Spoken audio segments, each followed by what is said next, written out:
If you work as a manufacturing facilities engineer, installing a new piece of equipment can be as complex as the machinery itself. From prep work to alignment and testing, it's your team's job to put it all together.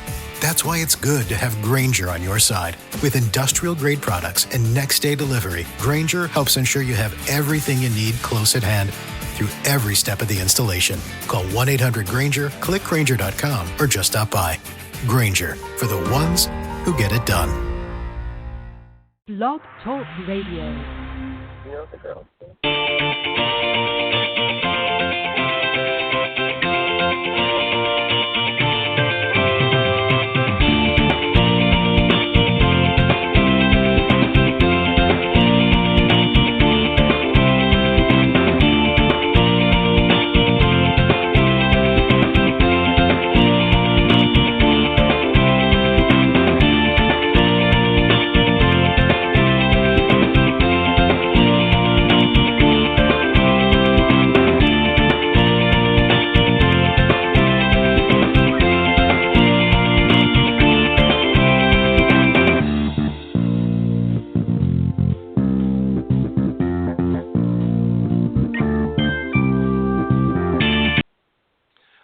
Good morning, everybody, and welcome to the Women of Golf show. I'm Ted Odorico, and right alongside, of course, is Legends Tour player and LPGA professional Cindy Miller, and we are the hosts of the show.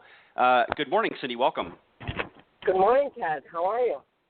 I'm doing well for this Tuesday morning. Can't complain. We got a great show for you. We're going to talk a little bit about Cindy was at a Legends Tour / Symetra Tour event this past weekend. We're going to talk about that in a few moments, and then we're going to be joined a little bit later on in the show by Shannon, and I believe it's Kneisler, and I'm sure she'll correct me when she comes on.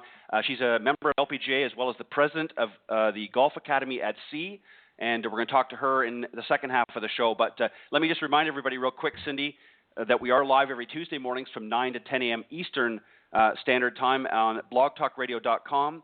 Just go there to blogtalkradio.com, up in the search key, type Women of Golf, and that will take you to the main page. And, of course, during the live broadcast, we're right there at the top.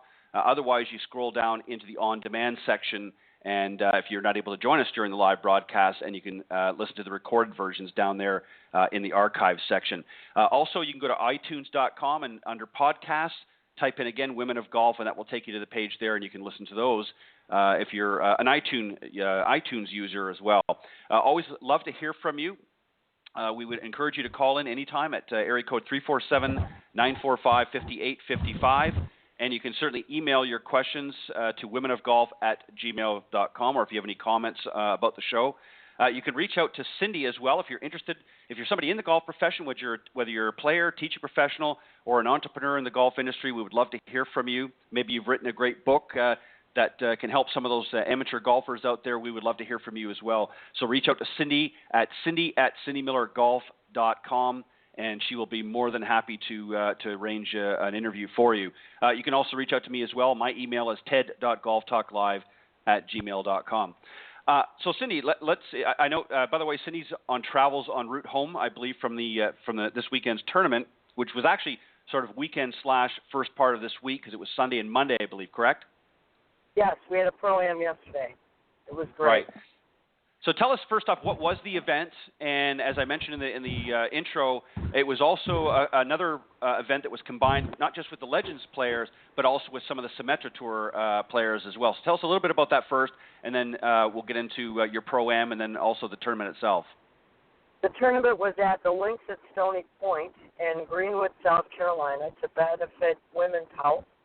And a man by the name of Jim Medford and his wife Denise purchased the course, and they have had a Symetra Tour event there for 3 years, I believe. Mm-hmm. And so the Symetra Tour, apparently he met Cindy Rarick at the PGA show a couple years ago and said, I'm going to do this Symetra Tour event, and I would love to bring in some older, women names and help raise the bar, I guess, of the tournament and the awareness for the recognizable names. And right. So they had a Pro-Am only for the last couple of years, and then this year they decided to have a one-day shootout and a Pro-Am. And so the Symetra Tour girls were playing in their tournament, and, normal tournament, $250,000 purse, which is their largest purse ever. And I hate to tell you, but I forgot the girl's name from Sweden who's won her second event, and she won by like 7 shots. Wow. And she's a tall, beautiful blonde that hits the ball from here to Kingdom Come. And I got to tell you, this golf course was so hard, and I did not play well at all. I pulled a couple of Jordan Spieths. But I had a great time. I was glad to be invited, and the Pro-Am was awesome, and they raised a lot of money for the Women's House in Greenwood, South Carolina. And the Legends, we were there to help raise more money yesterday with a lot of Pro-Am people. So it was great. I had a great team. Yeah, and I noticed, Cindy, last night when I was getting ready for, for the show this morning, I noticed that you had some great photos up on social media with respect to the Pro-Am. So you got a chance to meet some great people. Anyone sort of stand out? Well, it's funny. I love playing in Pro-Ams, and I thought about this when I teed off. If you get in a mindset, I'm no longer a tour player. I mean, I play a little bit, but I don't really play. I got brand new clubs in Callaway. I'm on their staff. I'm grateful and thankful. I had not used the hybrid. I think I played 9 holes with them before I left. So, again, we're talking about owning your game and, hey, hello, look in the mirror. It's time to lower your expectations. So it's funny, when I met my Pro-Am team, I walked up and I said, what do you guys do? Because it was an older gentleman who owns a company, Chandler Construction, and he's got 2 locations, one in Greenwood, South Carolina, one in Charleston. And he had his 2 main guys that are probably going to take the business over after he retires, and one of them was like 40-something, the other one was 20-something. So he goes, here's the next generation, and here's the generation after that. And I said, well, tell me what we do. And so he said, we do anything pipes underground. And I go, well, tell me more. And it was funny. He looked at me, and he goes, thank you so much for asking me about my business. Right. No one I've ever played with before has asked me so many questions. Thank you for caring. And I thought, wow, that's odd. Why would someone not ask him about his business?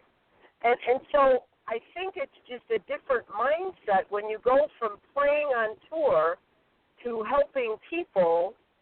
You care more about the people than you do about your game.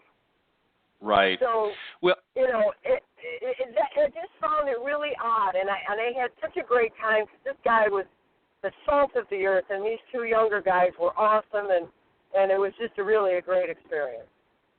And that's really a good testament too, Cindy, also as well for those that are maybe, want to get out and play business golf in the sense that, that's what you want to do. That's one of the advantages of doing business out on the golf course is taking that opportunity to get to know one another. And you just, that's a great little infomercial right there, Cindy, that you did for those women out there, particularly that might be tuning into the show that are kind of sitting on the fence and saying, well, what's the benefit of really learning to play golf? But here's a great opportunity to get out there, learn the game, have fun, of course, but also commiserate, if you will, with some prospective business clients. And you just, like I said, you just did a great infomercial on how to do that. And to the point where the customer, if you will, and in this case, of course, it was just a playing partner, acknowledged the fact that you took an interest in his business. And that's just, like I said, a great testament to what you do. It's funny to me because it shocks me that he said that. And right. So the next thing I have to say is that one of the practice, I was hitting balls on the range, and there was this young little girl there, and she had a Ohio State Buckeye, Brutus is his name, the head cover. And I go, hey, you went to Ohio State. And I said, who are you? And she said, I'm a Jan Dow. And I said, oh, I met you at the Renee Powell event a couple of years ago. Renee Powell does a Pro-Am every year raising money for the Clearview Legacy Foundation in Canton, Ohio. And she goes, oh, yeah, I remember you. And I said, well, how you doing? She goes, oh, I missed the putt. I go, how you playing? I said, I saw your name somewhere. She goes, well, actually, I'm playing terrible. and I haven't made any cuts yet. And I said, well, you will, and don't worry, and blah, blah, blah. So I said, are you going to be playing in Rochester? Because Rochester, we don't have any more. The LPGA championship is now the KPMG championship, and it's going to be in Seattle this year anyway. So she said, yeah, I'm going to be. And I said, well, give me a shout. I'll probably bring some of my kids over to practice, to watch you guys practice and play and stuff. And I said, as a matter of fact, speaking of Ohio State, I teach a young girl in 8th grade who's really committed herself to want to get better, and she comes in 2 or 3 times a week for a lesson. And I said, Therese Hession, the head coach at Ohio State, has agreed to meet her. So they're going to be down there in May, the end of May, and I said, can I take a picture with you? I'm going to text it to my little student here, who's in 8th grade, and say, hey, here's somebody who went to Ohio State who's now playing on the Symetra Tour, soon to be on the LPGA Tour. So we did. And the funny thing is, she said to me, you know what? I remember the clinic you did at Renee's event. And she said, the tour should have you teach us how to do clinics, because the clinic you did was only about 10 minutes long. Right. I watched those people's eyes, and they were totally engaged because you touched each one of them. Mm-hmm. And it's funny, the lessons I learn sometimes are unexpected, right? And right. So she said, I think your generation learned how to handle people better. And I thought, wow, you're only like 22 or 23 years old, and I can't believe the wisdom coming out of your mouth, right? Right. And so I said, you know what, I'll reach out to the tournament director in Rochester for the Symetra Tour event and see if we can do something with you guys. She said, that would really be great. I'd really appreciate it. So I thought that was really cool. So it's all about giving back and empowering and inspiring and mentoring those who are younger than you and are on a path that want to be and have what you have or do, which is cool. So I sent the picture out and I posted it to Addie and her sister Haley and said, hey, time to hit balls. Get out there and practice. So it was kind of fun. Yep. Cindy, she does raise an interesting point though, because and it is true, I've always enjoyed giving you credit where credit is due, and you are a great mentor of the game as well, especially to some of these young ladies that are up and coming, whether they're on the Symetra Tour or whether they're some of your younger students, a grade 8 student, as you suggested. But she raises a valid point. A lot of the players today, male or female, they're all learning how to play the game, how to get out there and be competitive. But, a lot of them really aren't learning some of the things that you taught. And again, she made a very interesting point. Our generation, and I throw myself in there as well, we were taught differently. We didn't have the social media. We didn't have all of this stuff when we were growing up. So we had to learn to develop communication skills a little bit differently than what they are today. And, she hit it right on the head. They don't know how to do that, and it's really up to our generation, and particularly you working with a lot of these young ladies, have a great opportunity, and I think you should definitely pursue that if that door opens up, because I think they can learn a lot from what you have to teach, and it's not just about the game, but it's just how to put the whole package together, because you've played competitive, but you've also taught a lot of students as well, and you know how to put all of that together. And I think that would be a great opportunity for some of these young ladies to learn from really a master in that area. And I'm not sure if it's the culture of being self-directed. Yeah. Instead of being, it's like head down, keep walking, work on your game. You have your own team. You're protected.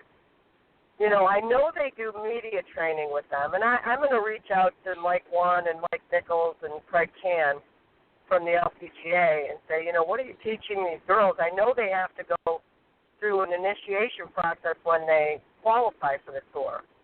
But, and I know that Mike Wan is one of his utmost number one things is to thank the person who's writing the check. So they're very aware of thanking the sponsors. But but I'm not Sure. sure if they're very aware of the people, and I think that's really important. And I think that, they're all quietly, it's almost like an introverted game to them, which is fine, but there needs to be balance. Well, when you're out on the golf course, that's fine. You do have to be a little bit of an introvert because you've got to be able to focus mentally on what it is you're doing. But when you get off the golf course, as it were, then you have to be more of an extrovert. Brett Lasky, who was the senior media coordinator that was on our show last week, and I don't recall the young lady's name, but he talked about one of the young ladies who was very, very shy, and it took a while for them to get her to even be able to do media coverage just because she was not comfortable with it. And you're right. I think they're doing a great job training them, to thank the sponsors and to be able to have interviews with the media, but they're not really, I don't think, and I could be wrong, but as engaging with, the fans out there and other than on social media. And you're right, their heads are down and they're sort of walking.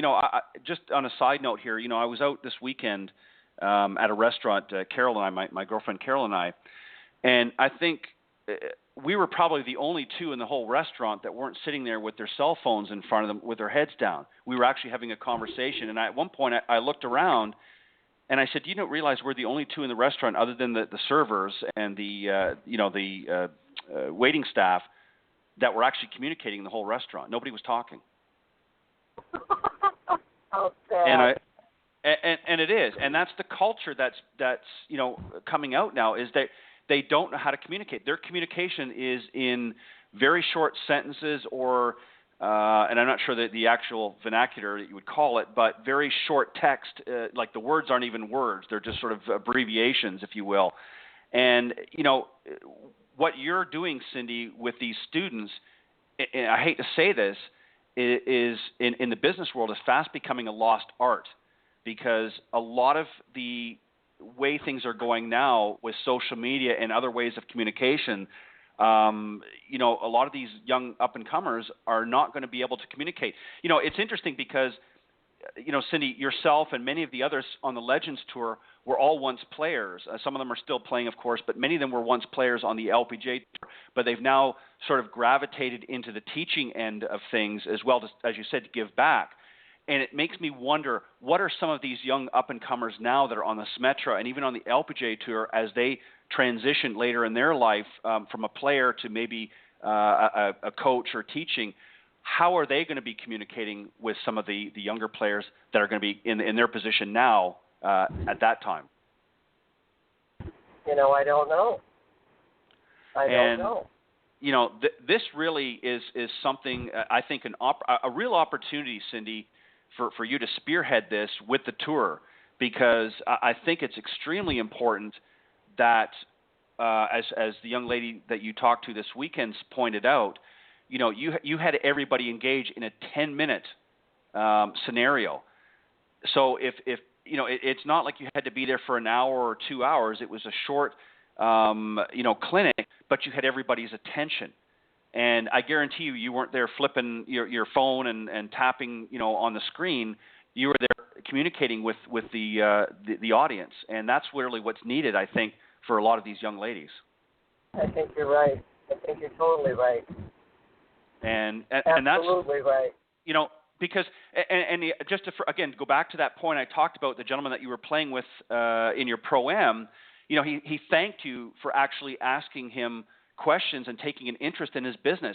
So that tells me right there, and he was certainly no spring chicken, that tells me right there that he's been in other events that people are not communicating with them. And that's an issue that really needs to be addressed. Why are they not communicating? Yeah.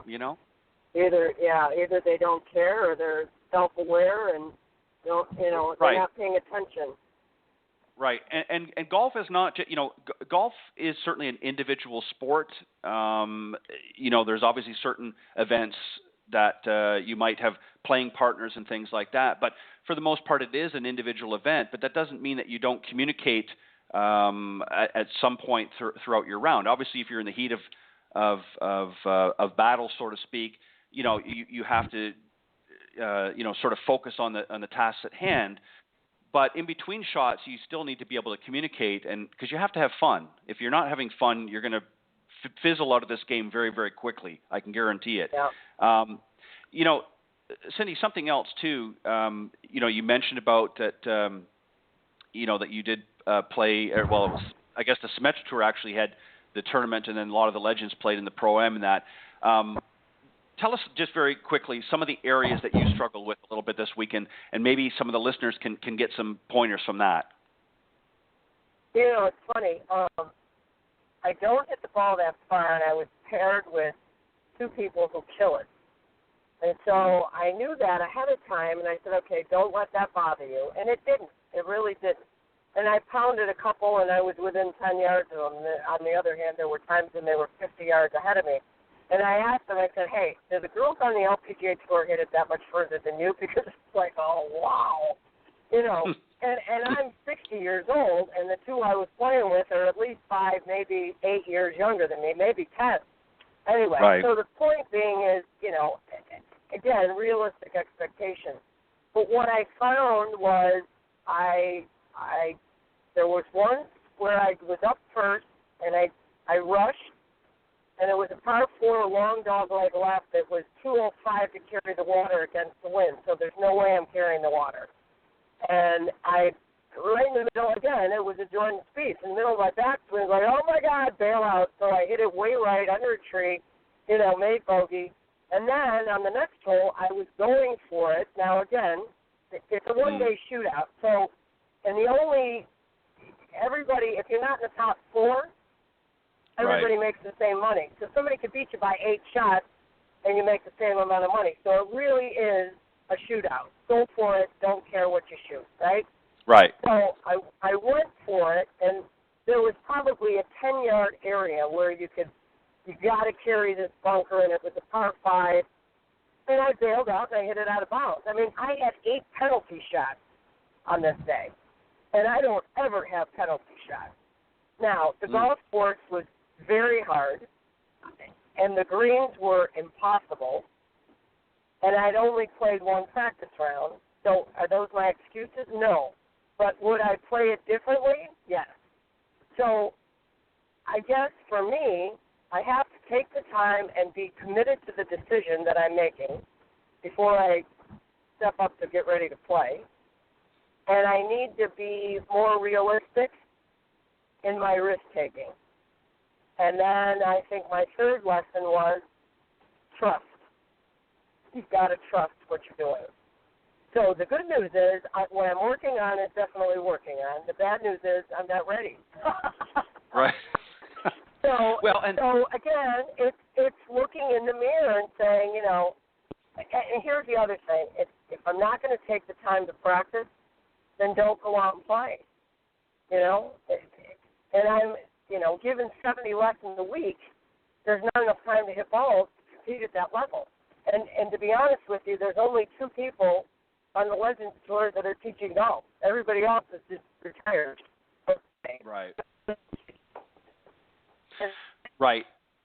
Stevenson has her own wine company, which we should on the show because she's doing great there. Jane Stevenson. And I'll reach out to her.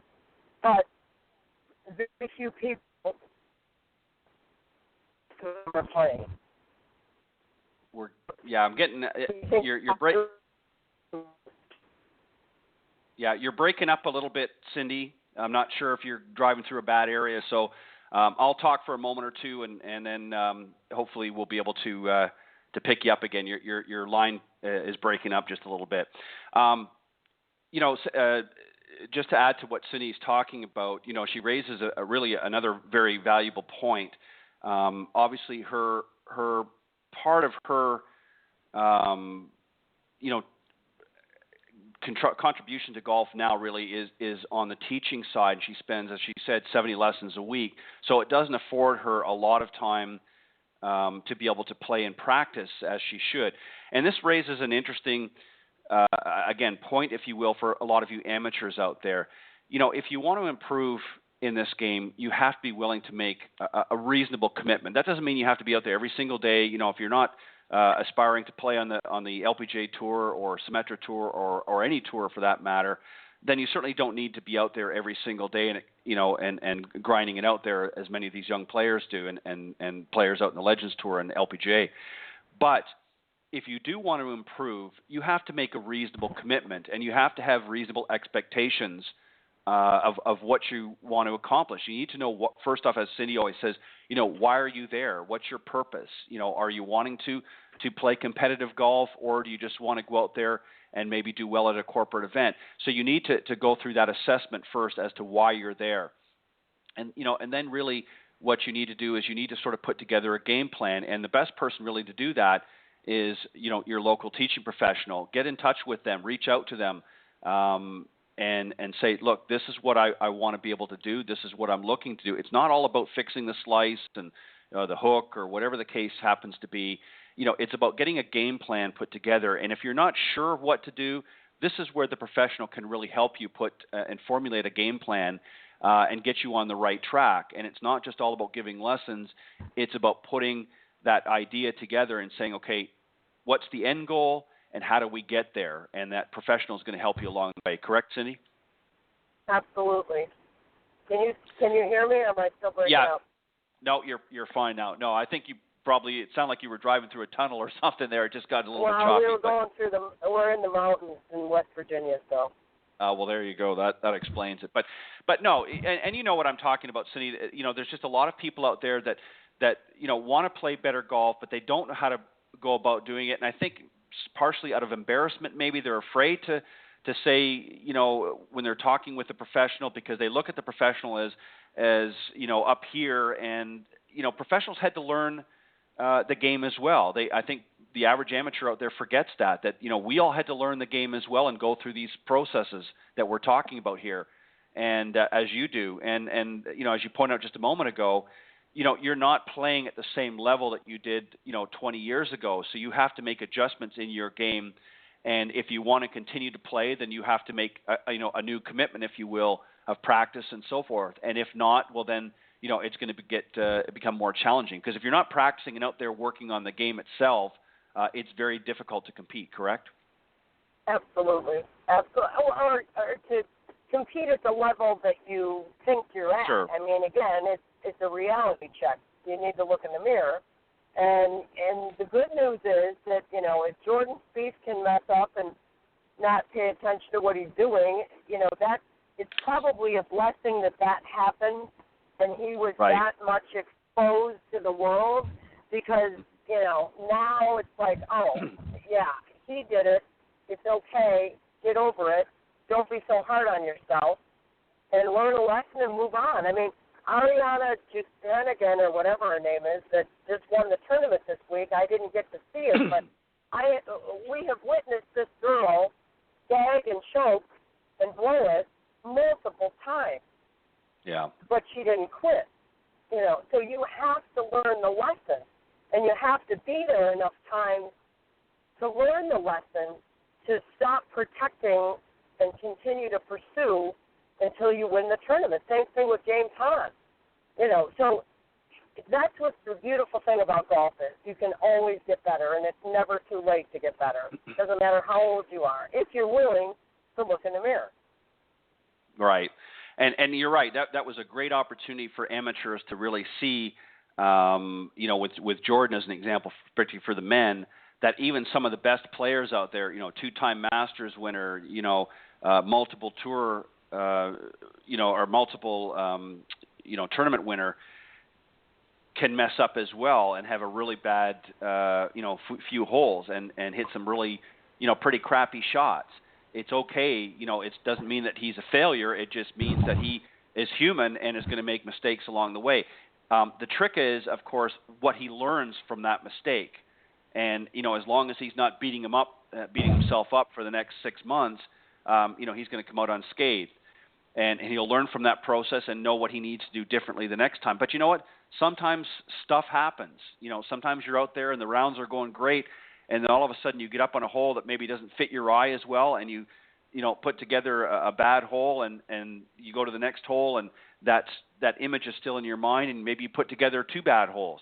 But the great thing is that if you allow yourself to learn from those experiences, then it better prepares you for the next time that you're out in the golf course or the next few holes to be able to regroup and focus on what it is that you need to do.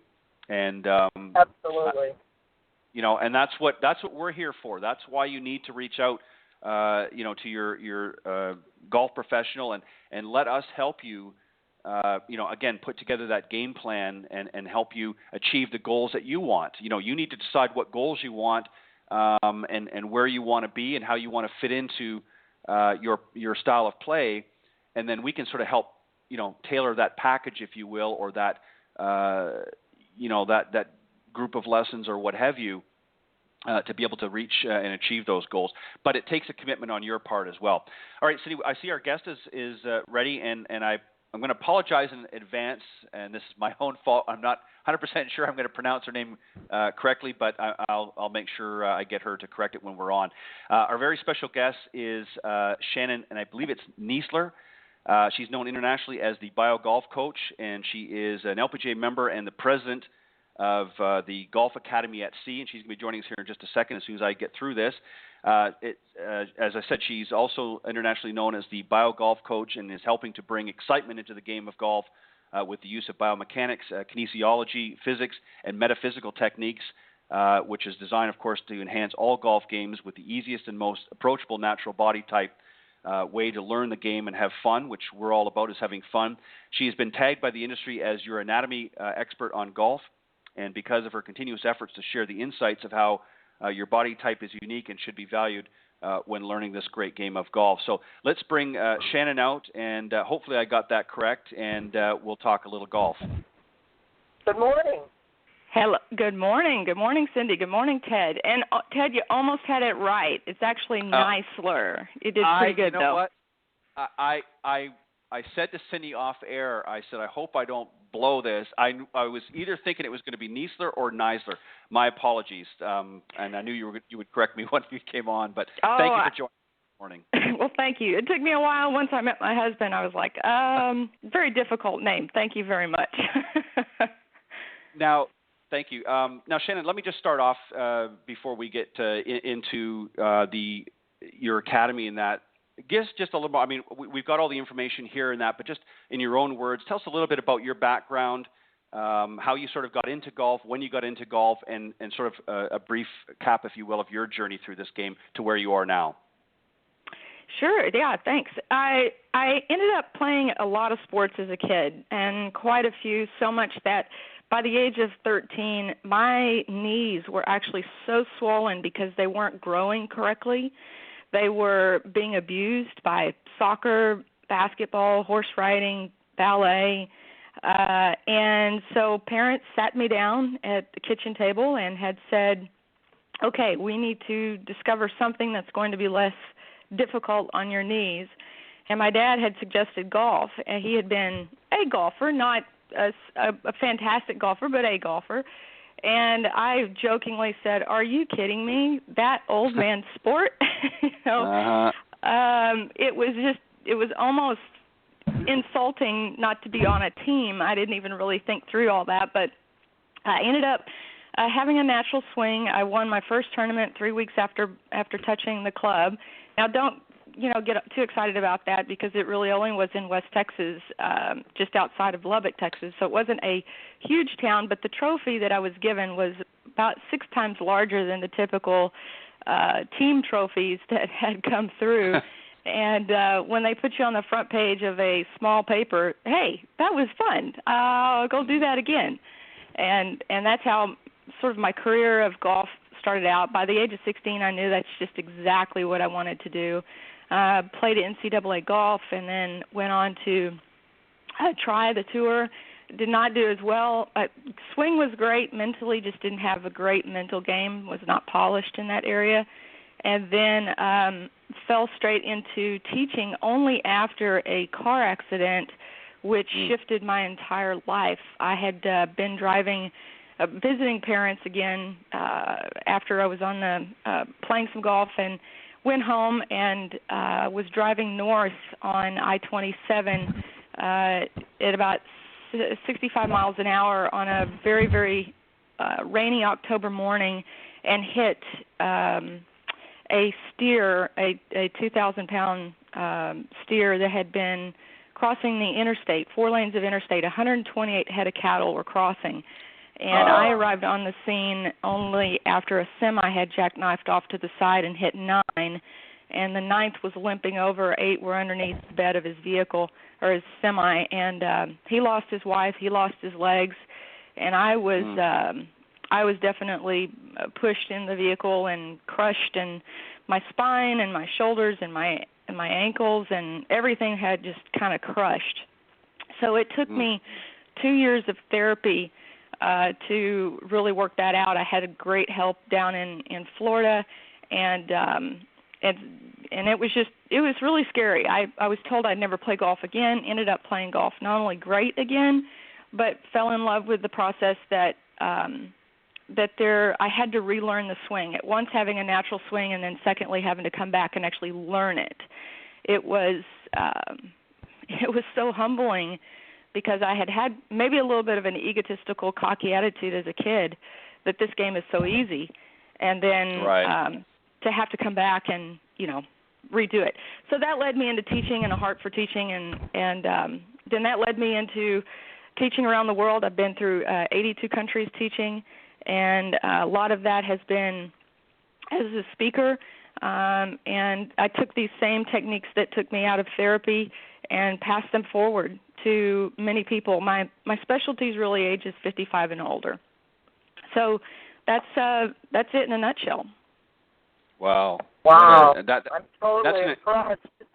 Yeah, that's an incredible story, and the interesting part is not only did you go through that tragic circumstance, but you came back and with a lot of determination and grit, I'm sure, were able to go and basically retrain yourself to be able to come out and play. As you said, you had a natural swing very early on in life, which was very lucky, but now you had to learn it from a different approach, if you will, and that's not an easy task to learn the golf swing, period, but to come through some of the challenges that I'm sure you had to face at the time is no easy feat, and that's goes a lot to say about your character.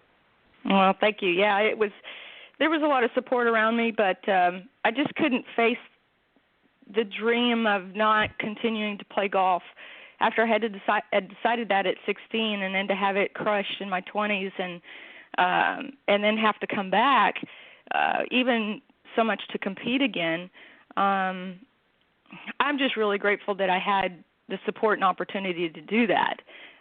That's really who really deserves the credit, is you've got a team of people that believe in you, and I that's what probably today is most influential in what I do and how I teach, is I do believe in relationship. I do believe in teaching is interesting, because there's just as much coaching as there is teaching. There's just as much support and cheerleading as there is teaching, and it's very important to express that to the ones that are relying their trust into us, and that's where I feel like maybe I've been blessed to have that extra gift now, is just to understand relationally how important it was for me to have support.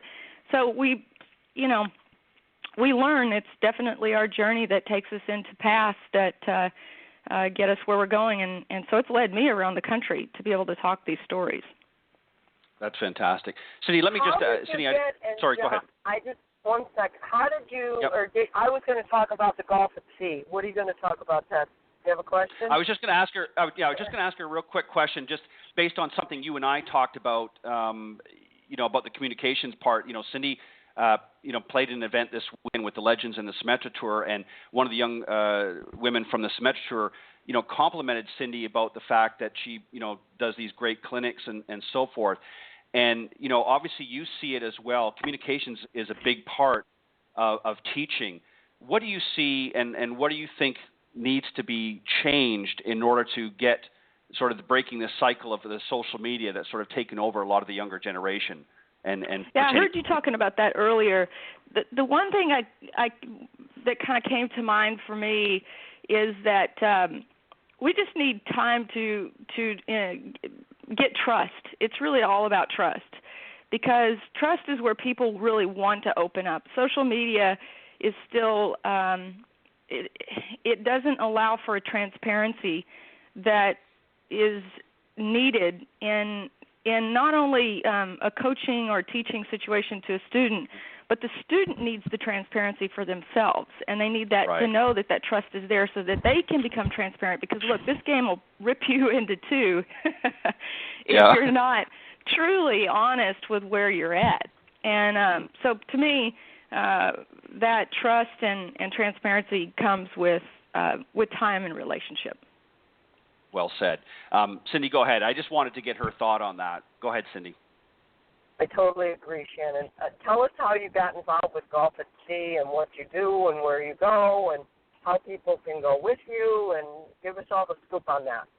Sure. I had some fortunate line of experience after the accident to be able to do some small segments on Fox Sports and then briefly on the Golf Channel, and it allowed me to be seen by Crystal Cruises. So I had received a call from them saying, hey, would you like to come speak on Crystal Cruises, be one of our speakers for what we do in our golf program? And I was like, well, how do you play golf on a ship? This just confuses me.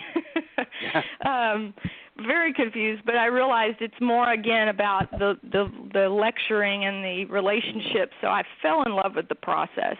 And that's been 15 years. Well, we've branched out now because of just so many people asking to be a part of the process at Golf Academy at Sea that we've been able to launch our entire program to exclusively be on Crystal Cruises and have the support and be partnered with Crystal Cruises. And this is Travel and Leisure's world best cruise line in their mid-size category. In fact, they've been ranked higher than any hotel, any resort in history.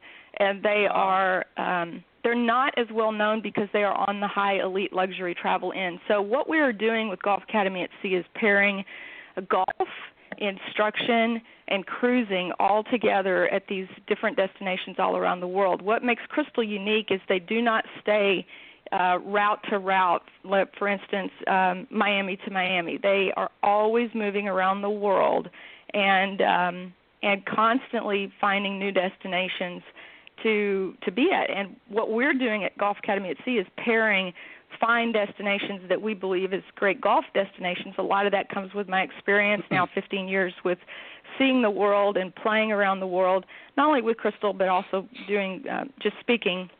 And so we're now able to take that and move it to people that really enjoy luxury cruising but really want to help their game. Specifically, this demographic works very well to the 40 plus to 60 plus age group and demographic, and we're pairing our instruction to that because I believe that there's definitely a difference in our swing as we age. We slow down. Sure. There are changes that we need to make, and we're not pushing for heavy instruction changes, but we're helping the guests that are coming on to our Golf Academy at Sea program to understand, hey, look, there's boundaries that you want to be able to find in your swing, and we're going to help you find those boundaries so that when you get home, you'll be able to work with your instructor on these boundaries.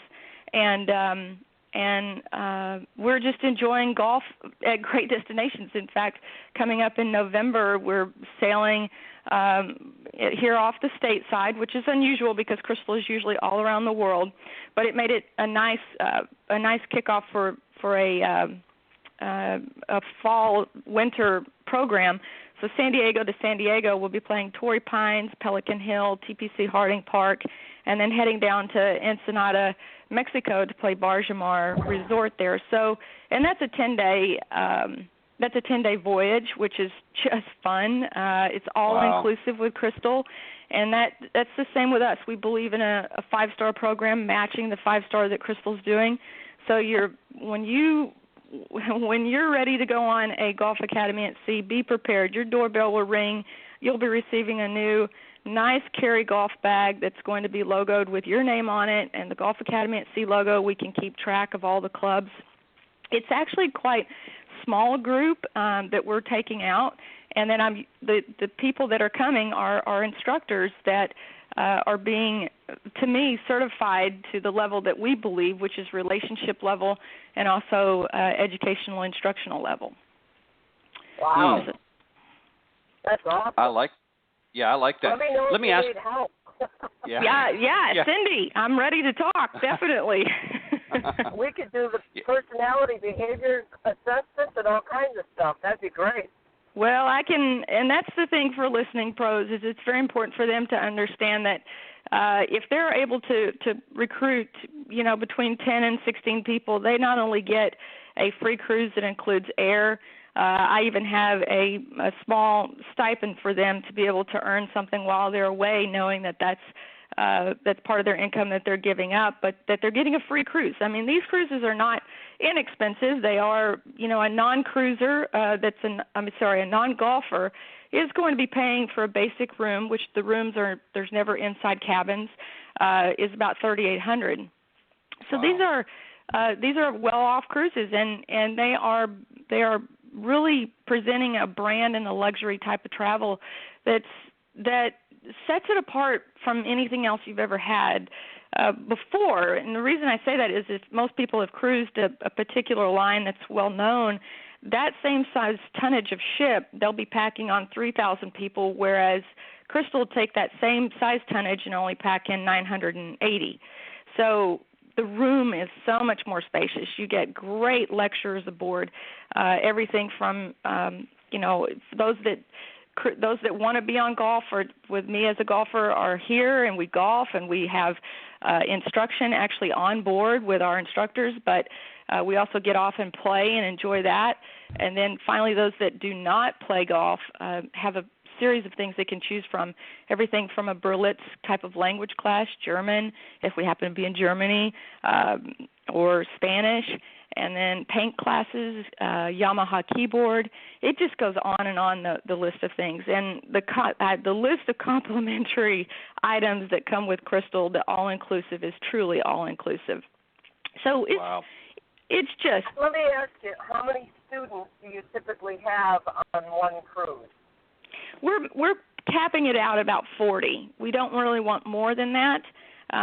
We really prefer that 28 to 32, 34 mark, and it makes it nice because, like for instance, Cindy, for yourself, if you happen to bring out, a group of 12 people, it's important that you're feeling that connection. This is why I'm a believer in relationship, is that you are not only coming out, you're getting to connect with your students on a 10-day voyage. Not all of them are 10-day, by the way, but I was just taking that San Diego voyage, for example. You're getting to spend time with them at dinner. You're getting to know them on a personal level. And you talk about the value of that personal relationship. They trust you then from there on out because why? You've experienced something with them that is absolutely beyond anything you can describe.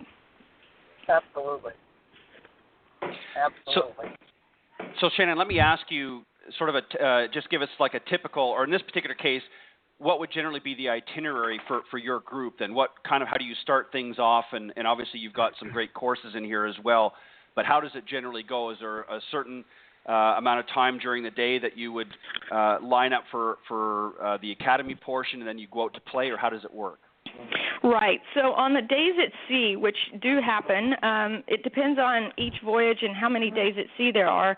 But for the days at sea, we do have about a 2-hour program that happens late in the afternoon after most all the lectures are done, or if you wanted to spend time by the pool and now it's time to come listen to your golf and get your golf game getting more, how am I trying to say this, just a little bit more specific to each individual player, then that 2.5 hours is dedicated towards late in the afternoon only on the day at sea. But that instruction is now done for that day. There's no other instruction. It's actually happening on the ship where there are dedicated nets and dedicated putting green. And this is really less about how much you swing. This is not pounding balls on a range and seeing how much you have to change. It's really creating a mental attitude of change and helping people absorb, which I'm a believer of. You really need to be educated first before you're going to try to make a change. And in that education, especially with our pros, if it's, say, for instance, you, Cindy, I would value the fact that what you're doing is you and, say, another pro are bringing out, you and 2 other pros are bringing out your groups of 10 to 12, And what you're bringing to the table and what you present to the entire group during that instructional time is so valuable because it adds another perspective that, say, their pro hadn't heard or listened to. And it's not that we're not doing big theory changes. I'm really just a believer that we've got to present the kind of instructional attitude that allows for people to improve in these small steps, especially based on this demographic and obviously the price line of this cruise. You're typically not going to find the 25-year-old there. You're going to find somebody who's, like I said, that has the means to and the wherewithal to kind of enjoy that luxury type of travel. So that's the instructional piece. It happens on the days at sea. If on the days that we actually go play, like say, for instance, Torrey Pines, I'm leaving that up to the instructor. If they feel like they need to get involved in that group or help someone out in that group as we're playing along at Torrey Pines, so be it. You're there to help your people. And that's one element of it. Now, we do have many other people signing up for our cruise that are not related to a pro, so I'm keeping a staff of instructors, too, that are trusted to what we want and what we're trying to desire to help our clients and make sure that they're getting a consistent feel between our onboard instructors that I call on when we have an excess of people. Is there a when you talk about some of the pros that might be interested in getting involved, obviously you want to make sure that they're qualified, but is there a vetting process for that specific things you're looking for? I mean, obviously if they're a teacher professional or golf professional, they've gotten certain credentials, but is there your own sort of vetting process, and if so, what is it? Yeah, I definitely do need, the qualifications there to help know that they understand teaching in a general form. But I do want to, the vetting process for this is I do want to have personal interviews with them, and then also they do go through a training process that's done online with us, really emphasizing the fact that they are representing Crystal and they're representing the brand, and that's an experience. So the vetting process is that I want instructors that, like me, believe and can understand and sort of go through these webinars of relationship and the value of that relationship. So I'm not making it totally where, it has to be you have to teach a certain method to come out. Not at all. I'm just a believer that that the client is coming out to experience something they've desired maybe to do for a lifetime, or maybe this is something that they would like to do more often. We just need a consistent feel that they are being loved and adored and taken care of 100%, and I want those instructors to know that they're there to serve, but also to enjoy themselves. After so many people, they also can bring their spouse, and I cover that as well. That's all covered. So I want them to enjoy and have a great time, but I also want them to know that they're there to be there for their members. Now, do you also during and I'm talking about the players, if you will, or the individuals that are coming to take part in the academy, do you get into other things besides just the physical part of the game? Do you, in some of the discussions, and some of your sessions, do you talk about sort of the mental aspect and the emotional parts of the game to help them understand how to handle themselves out in the golf course? Is it including some of that as well in some of your academy teachings? Yes, Ted, absolutely. We have a manual that comes that each guest does receive. The mental game. I mean, I've looked at some of your past speakers, John, with Golf Psych, and there's other methods of mental improvement, and I'm open for any of those to be the instructors that get to come on board. We have just a format. We have mental, we have physical, we have emotional, we have even some rules and just some things that need to be updated for, especially. You would be surprised. There are people that still don't even understand ball flight technology or the basic ball flight laws. And those are some of the things that are involved in our manual. That anybody that has been certified, I know, through the LPGA has had to go through their multiple levels of being sure that they understand ball flight laws. Those are basics. But you'd be shocked how many people have played for over 30 years and still had no idea of ball flight laws. But there is a manual. It's not in a huge academy manual. It's just something they can bring with them. They can fill it out, or they can just leave it in their room and then go look at it later. We're not making this so academy deep that it pushes people away. We're just making it to where they get a little touch of what they need, and they're getting some enjoyment from their cruise, they're getting enjoyment from their golf, and they're spending time with their pro. So it's a fine balance between all of those elements. And obviously, trip, let me just ask a question. Does each trip typically have pros who bring their members? Or, yes. Okay, so mostly it is professionals that contact you that say, hey, I have a group of people that want to go do this. Yes. Perfect. Wow. And obviously, just going back to what you were saying, Shannon, and all I was going to interject was saying, ultimately, you don't want them to feel like it's a regimented program. You want them to have fun. Is the first and foremost. Yeah, I mean, fun is what it's all about. If we can't create it, you said it earlier. If we can't create with the young students, I've seen it too often. If it becomes a grind, actually you lose the learning process. Debbie Cruz is well known for explaining that. But we've got to keep it lighthearted enough that they have a buy-in. They need a buy-in that, okay, it's okay that I'm aging. I can change this and this, but I don't need to rehaul my swing to become someone else. And I'm just an absolute respecter of persons when it comes to the pro bringing out their clients or their members, because they've been working with these individuals for so long. The last thing that they want to do is add depth of deep instruction. Sure. On a cruise line where all of a sudden we have people that are trying to enjoy their meal or go out for a nice little cocktail later. So that's one of those aspects that's for us. We're just having a great time with it. I am having a blast with this, and being able to do this all these years, but now to be able to take out groups and members, it's just divine. It's awesome. The perfect job. Great. Yeah. You can tell Shannon, you're so passionate about it. That's awesome. Shannon, tell the folks listening to the show, number one, if they're interested in this upcoming San Diego trip, or also the professionals, where do they go to learn more information, to either sign up or just inquire about it? Where can they go?